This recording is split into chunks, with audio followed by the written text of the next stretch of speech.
Kamusta? And long time no see nga guys. And maraming salamat sa suporta nyo na kahit medyo na busy ako over the past few months and hindi ako nakagawa ng mga videos, nakaabot pa rin tayo sa more than 1,000 subscribers. And as promised, magpaparaffle ako choosing from all of my current subscribers for reaching this milestone. So abang-abang lang kayo sa surprise ko sa mga susunod na mga videos ko. So, nabisi man ako dahil sa personal life ko over the past few months. Syempre, active pa rin ako sa pagmamonitor ng mga investments ko. And ito na nga, nag-upgrade ako ng stake ko sa crypto.com last September. Pasensya na rin kayo kung ngayon ko lang na-update or ngayon ko lang kayo na-update. This week ko lang din kasi na-receive yung card ko. So, kung gusto nyo makita yung unboxing ko ng bagong Royal Indigo card ko at malaman kung paano kumuha nito, ano ang added benefits nito compared to the Ruby Steel card, tutok lang kayo dito lang sa The Clever Spender.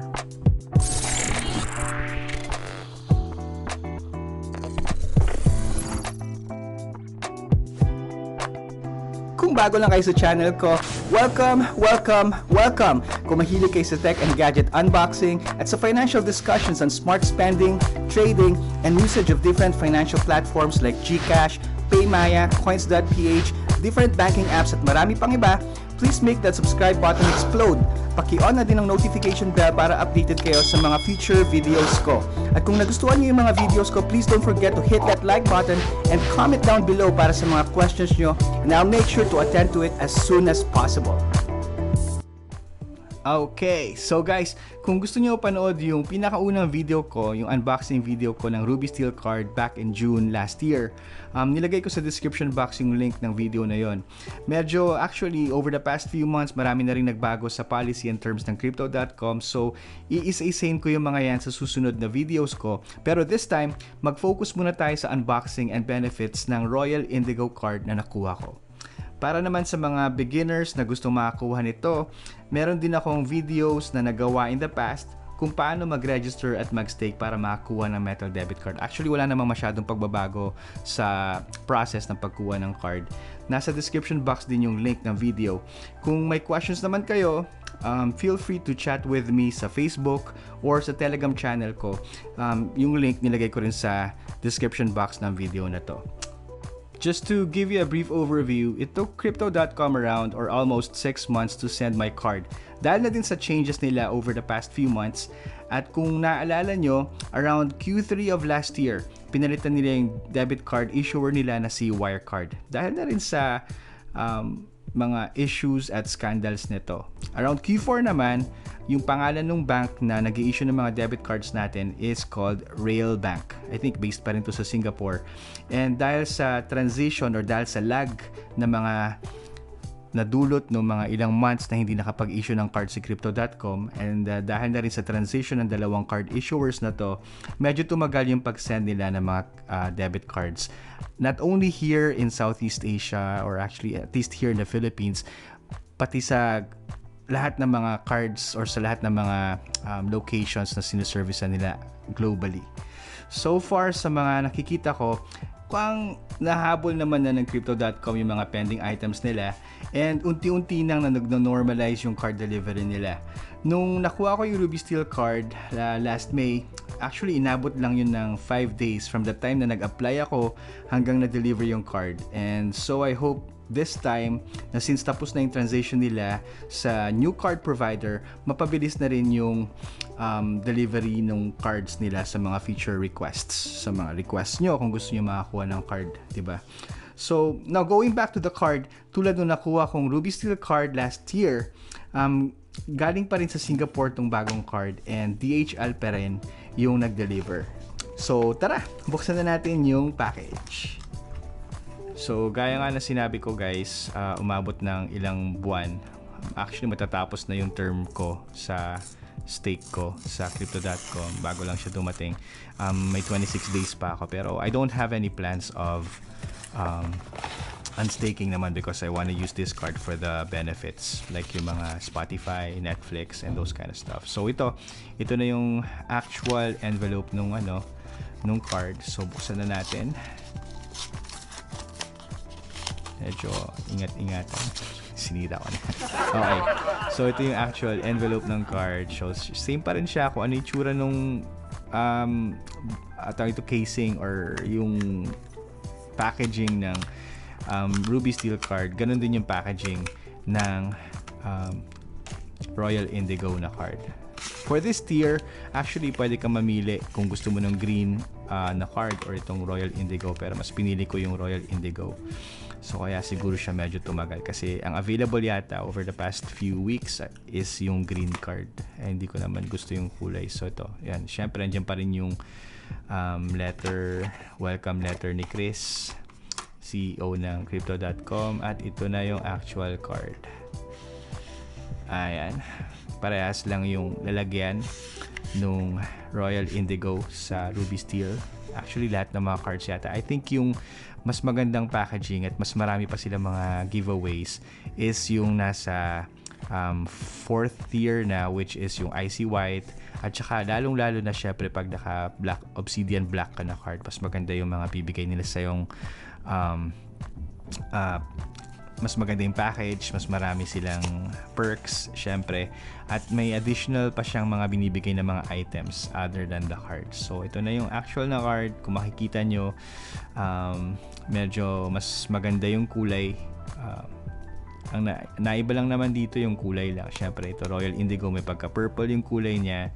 And gawang-gawa pa rin siya sa metal. Makikita mo naman pagka ayan, pinitik-pitik mo. Gawa sa metal yung card. So, syempre, Visa Platinum siya, debit card. And, ang maganda rito, syempre, you can use your local bank na debit card or credit card para ma-top up itong card na to. And kung meron kayong cryptocurrencies na nasa Crypto.com app, pwede siyang i-convert. Ang pwede lang i-convert na pang top up dito is yung Ethereum, Bitcoin, XRP, and yung syempre yung CRO, pwede mo siyang gamitin para i-top up dito. Pero kung ayaw mong galawin yung mga crypto coins mo sa Crypto.com card, then you may use your debit card dito sa Pilipinas or kung saan ka man. You may use your card, parang normal online purchase lang. Merong top up button and then you input your debit card number, your details, and then yun, ganun, magagamit mo na siya. Pero just a warning guys, pagka ginamit nyo yung debit card nyo, merong charge yung mga debit cards natin. Parang bumili ka or parang nag-withdraw ka abroad, international withdrawal purchase siya, international withdrawal charge siya. Yung na-charge sa akin, I used Union Bank when I topped up my debit card. Ang na-charge sa akin is around 150. May test charge pa siya, so around 300 pesos. Pero moving forward, parang every time na may transaction ka for topping it up, 150 pesos yung ma-charge sa debit card mo, sa local debit card mo. Sa credit card naman, depende sa bangko, pero karamihan sa mga bangko natin, they treat these transactions as cash advance or siguro quasi-cash yung transaction fee. So, bantay-bantay kayo. Double check nyo yung mga terms and conditions ng banks nyo. Pero so far sa banks, lahat ng banks na nagamit ko, pinakamaganda yung Union Bank credit card kasi wala siyang additional fee, wala siyang additional charge. Kung ano yung chinarge mo, yun lang din siya. Wala siyang international card transaction fee whatsoever, kung ano man yung tawag doon. Wala siyang additional charge na parang yung kunyari sa HSBC may additional 3.5 pa na foreign transaction fee. Yun yung term na hinahanap ko. Pero this time sa Union Bank, wala naman siyang charge. So kunyari nag-charge ka ng ng 500 Singaporean dollars, 500 Singaporean dollars yung magre-reflect dun sa Union Bank credit card mo.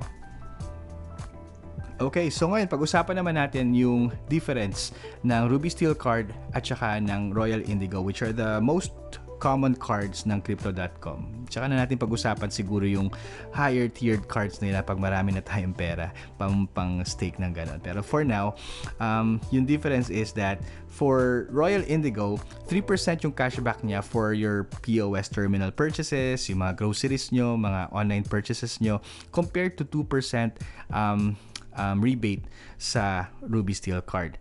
Aside from the Spotify na meron na yung Ruby Steel card, makakuha ka pa ng 100% rebate ng Netflix subscription nyo. So sa akin, ang subscription ko is 550 para may 4K and mga ganong mga arte. Yun yung nare-refund sa akin ng Crypto.com on a monthly basis. Siyempre, meron pa rin ako makukuha ritong 16% na stake rewards. So, yung naka-stake sa akin na 10,000 CRO that time nung kinuha ko tong Royal Indigo, 10,000 CRO lang siya. May nakukuha akong 30 CRO on a weekly basis. So, parang 120 CRO yung nakukuha ko. Parang 500 pesos na rin siya. So, hindi na rin masama. I-combine mo lahat yung mga benefits na nakukuha mo on a monthly basis. Medyo sulit na rin siya. Just to let you know, itong CRO coins, pang utility coin lang talaga siya. So don't think of it as an investment. Although yeah, syempre kung dumadaming gumagamit ng crypto.com at saka ng mga debit cards nila, tataas din yung value niya. Pero in the meantime, think of it as a utility coin. Huwag kayo masyadong madidisappoint na bumabagsak yung presyo niya or something, kasi kung tutusin, bumabawi naman siya sa benefits, sa rebates, at saka sa interest, at saka sa matataas na interest na binibigay niya pag nag-stake ka naman ng ibang cryptocurrencies within the app. So, on top of that, yung monthly fee niya, wala rin siyang annual fee, wala siyang delivery fee, at yung ATM limit niya, para yung free ATM limit niya pag gusto mo mag-withdraw dito sa Pilipinas is 800 Singaporean dollars. Pwede ka rin mag-transfer sa banks. Hindi ko pa natatry yan. 10,000 Singaporean dollars. Ang card type syempre is platinum.